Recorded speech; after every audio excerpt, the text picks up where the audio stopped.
Good. So let's go to understand something more about our paradigm. Bizim paradigma hakkında daha çok şeye başa Okay. düşmeye çalışır. These are the three pillars of our method. Bu əsas bizim metodumuzun 3 əsas pilləsidir. Molecular biology, Molekulyar biyologiya, it is obvious.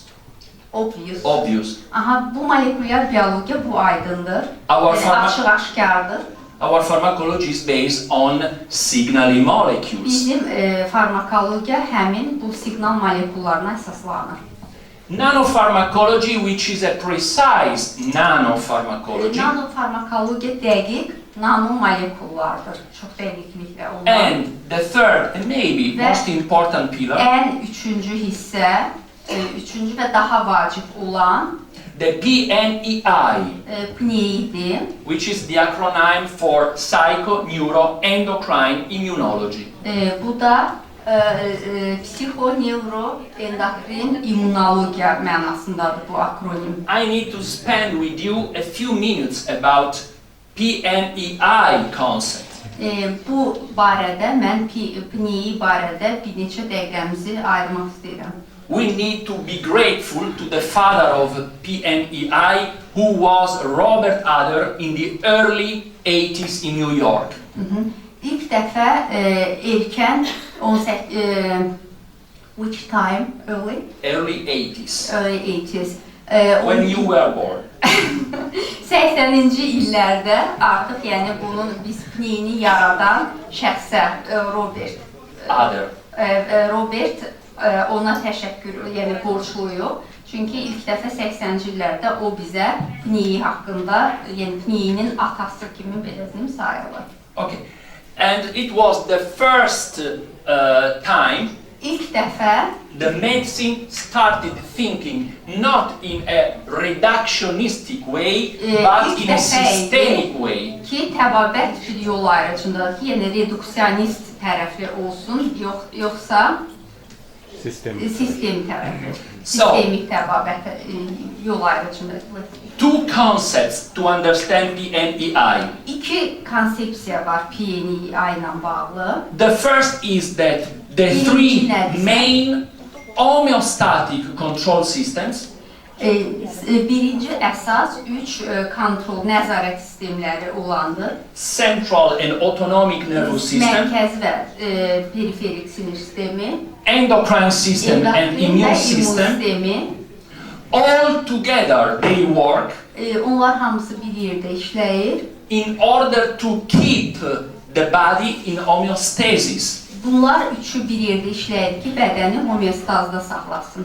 which is the capability to maintain, Hansı ki, onun to keep in a precise range of values the vital parameters. Hansı ki, o homeostazda orqanizmin vital həyati parametrlərini normada saxlamaq üçün işləyir.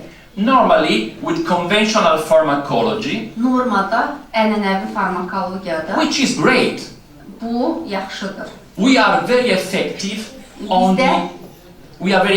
on the phenotypic outcome, Biz fenotipik nəticələrdə çox effektivik bu halda. but not on the origin of the disturbance which alterated the vital parameter. Lakin bunun əsas mənbəyi olan PNEİ'də hansı ki nəticələrini sonra bu vital parametrlərdə görür, lakin onunla bağlı deyil. With our low-dose pharmacology, we are able to act on the origin of the disturbance. Bütün pozulmaların səbəbi olan bizim aşağı dozalı farmakoloji preparatlarımız bunların, yəni xəstəliklərin, pozuntuların mənbəyi olan PNEİ'yə istiqamətlənir. So now we are. This is different. Okay. Okay. So what we are observing now. Biz indi nəyi müşahidə edirik? That in the last century, Keçmiş əsrlərdə our vision of medicine was a reductionistic one. Baxışımız reduksionist yoluydu. And everybody was focused on the Və single hamı organ. tək orqanlar üzərində fokuslanmışdı. In the 80s, we shift to the PNEİ concept. Artıq 80-ci illərdə biz artıq PNEİ konsepsiyasına doğru istiqametləndik. But the medicine of this millennium is the systemic medicine, Lakin hazırki milleniumda bu artıq sistemli təbabətdir. where, and this is quite impressive, Hansı ki, every cell of our body bizim hər bir hüceyrəmiz is connected to each other, bir-biri ilə əlaqələnir. and the connection Və bu is əlaqə operated by signaling molecules. və bu əlaqə siqnal molekulları vasitəsilə idarə olunur. And in system medicine, Və sistemli they təbabət consider the disease onlar xəstəliyi as a block in the crosstalk between cells. Xəstəliyi həmin hüceyrələr arasında bloklar şəklində nəzərdən keçirir.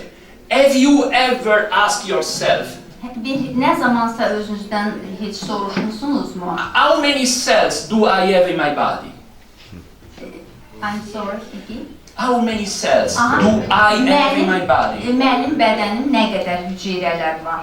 An Italian researcher, Və İtalyan researcher, və bir İtalyan in tədqiqatçısı 2012 published 2012-də 2012-dən bir nəşr etmişdir. in Annals of Human Biology İnsan biologiyasına bağlı the exact number, və dəqiq bu rəqəmi 40,000 billion cells. və 40.000 milyon 40,000 billion cells. It's written here, no problem. Amma 40 milyard hüceyrə olması ilə burada gördüyünüz rəqəmi, yəni ilk dəfə həmin İtaliyalı bir tədqiqatçı bu rəqəmi nəşr etmişdi ki, bizim orqanizmdə bu qədər hüceyrə var. Did I say all of this? Of course. No, because you said a lot. No, Sometimes. because I explained again all I'm this. joking, I'm joking. So I have a question for you now to involve İndi you. sualım var sizi cəlb eləmək üçün. Which is the biggest social network you know in the Ən world? böyük sosial şəbəkə hansıdır? İmmun sistemi. Instagram, İmmun sistemi. Ən böyük sosial şəbəkə Facebook, I don't know. Do you know?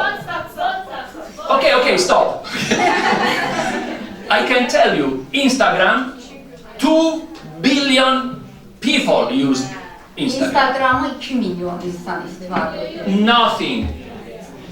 The biggest network, social network is your body, Ən böyük sosial şəbəkə sizin bədəniniz. where 40,000 billion people, cells, send email to each other. Hansı ki, bu qədər hüceyrə bir-birinə əlaqə məlumat göndərir. And these emails are neurotransmitters, Ve bunlar cytokines, hormones, Sitokинlər, growth factors. hormonlar, böyümə faktorları və neurotransmitterlərdir. And now we know exactly Və where biz dəqiq is bilirik ki, bunlar harada? the internet of our body. İndi biz bilirik ki, bizim bədənimizin interneti haradadır. Is the most important tissue we have.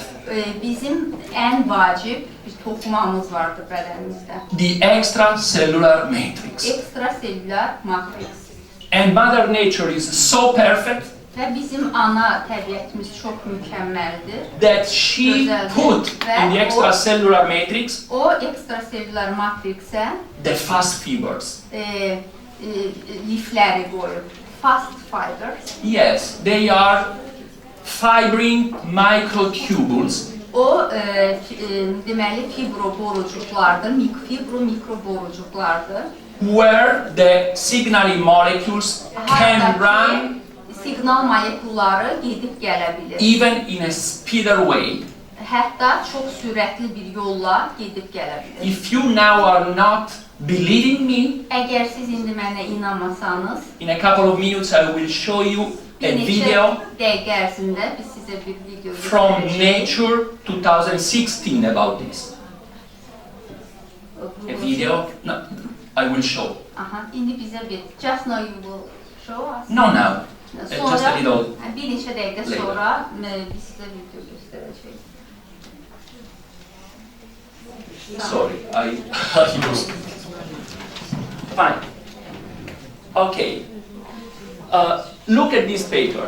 Bu şəklə baxın. 2016. 2016. Nature. 2000 In Nature, the journal. Nature. Nature jurnalında 16M. No, in the year 2016. Aha, 2016'da Nature jurnalında bir nəşr göstərir. Already the title is very impressive. Və onun başlığı çox bir təəssürat yaradandır. Unexpected role of interferon gamma Interferon gammanın gözlənilməyən rolu in regulating neural activity neyronal əlaqənin regulyasiya olunmasında və and social behavior. sosial davranışın və neyronal əlaqənin birgəliyin regulyasiyasında interferonun gözlənilməyən rolu. Everyone think that gamma interferon is a cytokine. I mean, Hamı fikirləşir ki, gamma interferon bu bir sitokindir involved mainly in the immune response. və immun cavaba cəlb olunmuş bir maddədir. Yəni immun cavabda. To be more precise, Daha dəqiq olsaq, gamma interferon is gamma interferon the signal for CD4 naive lymphocytes. CD4 naive lymphocytes naiv limfositlər üçün bir siqnal molekuludur əslində. to become TH1, Hansı hücre? T helper 1, Aha, T helper 1'ə çevrilmək üçün and to activate the cell-mediated immune response. və immun cavabı hazırlamaq üçün. But not only. Lakin yəni təkcə bu deyil. We are a system. Biz bir sistemik. All the cells are connected to each other. Hüceyrələr bir-birilə əlaqəlidir. And gamma interferon Və gamma interferon improve the social behavior. Sosial davranışı yaxşılaşdırır. So, maybe, Və beləliklə də ola bilər ki, if we dose gamma interferon in kids, if we measure gamma interferon əgər biz gamma interferonu ölçsək uşaqlarda, in kids uşaqlarda ölçə bilsək, affected by autism spectrum disorders, autistic spectrum disorders, autist pozulmalarda, yəni bunlarda, belə uşaqlarda biz gamma interferonu ölçə bilsək, we will find it lower. və biz onlarda həmin bunun aşağı səviyyədə olmasını görəcəyik. Gamma interferon is able to psychostimulate our central nervous system. Gamma interferonun işi nədir? Bizim psixoloji funksiyamızı Under some aspects, it works bəzi aspektlərdə baxsaq, as well as dopamine. o dopamin kimi özünü göstərir, dopamin kimi fəaliyyət göstərir. So everything is connected. Və hər bir şey bir-biri ilə əlaqəlidir. Yeni videolarımızı izləmək istəyirsinizsə kanalımıza abunə olub bildiriş bölməsini aktivləşdirin.